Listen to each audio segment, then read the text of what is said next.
Hello mga katoma, ito si Uncle Elding, oh. Yan ang trabaho niya mga katoma. Gumawa ng mga santo. Ayan, oh. Ang dami niya ng mga nagawa. Kasi yan ang kinakabuhay niya. Ayan, oh. Mga order na sa kanya. Ayan.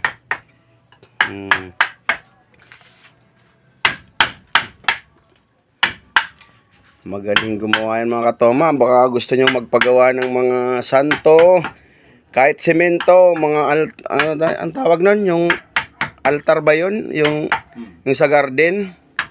Ayan, marunong din siya nun mga katoma. O mga grotto.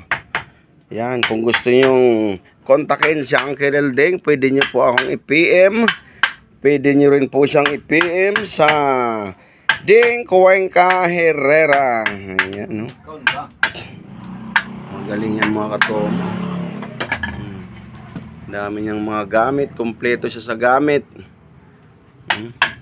Talagang pag nagpagawa ka sa kanya, ibibigay sa'yo finished product na. Pati pintura, mga kilay, mga lahat.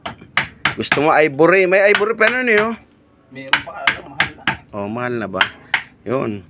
Pwede rin kayo magpagawa. Kung may ivory kayo, dalhin nyo sa kanya, ipagawa nyo sa kanya. Ayan. Ivory yung pangilang elepante ka.